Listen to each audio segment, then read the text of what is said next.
Zay ny makasika an'iny fa nisan'ny mampitaraina ny mariny keo amin'izao fotoana izao ny fatapatapahan-jiro na ny délestage.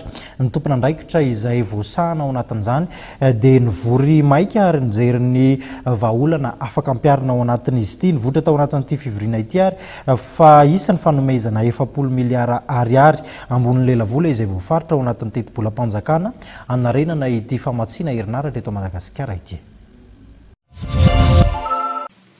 Nanapa-kevitra ny fanjakana fa anokana 40 miliara ariary ampianana aingana ny délestage mandra-piandry ny vokatr'ireo ezaka samihafa ataon'ny orinasa-mpanjakana JIRAMA mba hanatsarana ny vola miditra sy ampianana ireo fandaniana.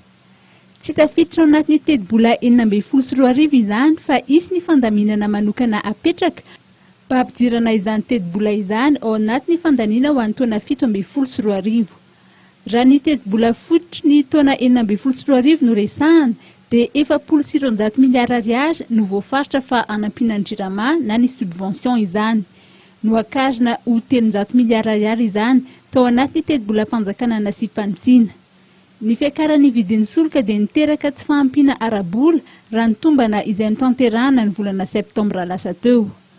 Raha ny fanamariana izay nety ny tale jeneraly ny tahirim-bolam-panjakana Andriamatoa Pierre Jean Feno dia nisy ny antso-tolobidina nataon'ny JIRAMA sy ny fifanarahany teo amin'ireo mpamatsy azy mikasika ny famaritana ny vidin'ny solika izay vidin'izy ireo. Lafo kokoa noho ny solika vidiana eny amin'ny tompom-pivarotana lasantsy anefa izany ka mila fanatsarana ny fifanarahana eo amin'ny JIRAMA sy ny mpamatsy azy.